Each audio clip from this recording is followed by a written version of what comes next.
Ой, балабалам, вай балабалам, ақ үйденнің қамаша. Ой, балабалам, вай балабалам. Я знаю эту песню с самого детства. Моя мама пела ее мне как колыбельную, поэтому мне всегда очень нравилась эта песня. Шут-шут киле, сандуқ ашылар тауышы.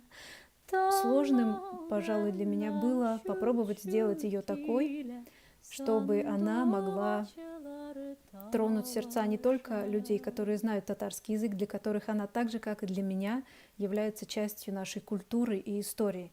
Мне хотелось, чтобы они услышали все, и всем она была понятна. Когда мы создавали песню «Ой, балбалом», например, мы тоже представляли, как вместе с саунд-продюсерами, какое-то открытое поле, родину, деревья, воды, реки, все, что вокруг нас, и хотелось музыкой передать эту атмосферу простора, дыхания, воздуха. И я думаю, что у нас получилось создать эту атмосферу. Когда я впервые послушала то, что у нас получилось, мне прислали на согласование, у меня, честно говоря, комок встал в горле, потому что я слушала ее, представляла себя маленькой и как будто бы сама бежала по этим просторам.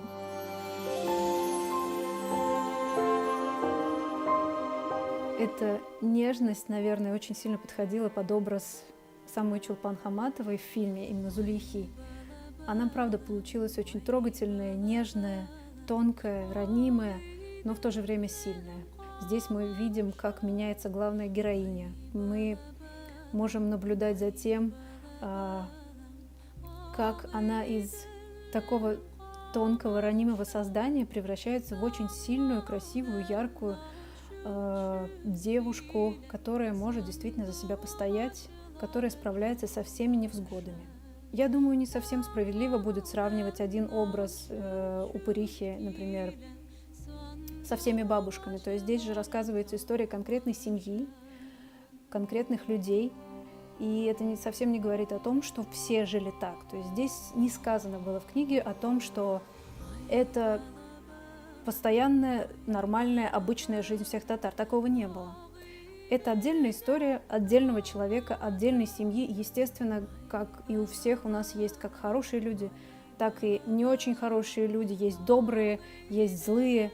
И когда пишется книга, естественно, должен быть один главный герой добрый и светлый, и должны быть препятствия, которые будут встречаться на его пути. И одним из таких препятствий, одним из тех, кто мучает героиню, оказалась как раз та самая бабушка-упыриха. После каждого концерта ко мне подходят и благодарят меня за исполнение татарских песен. Даже Александр Борисович Градский неоднократно подходил на моем сольном альбоме, на моем сольном концерте в Москве, у него в театре.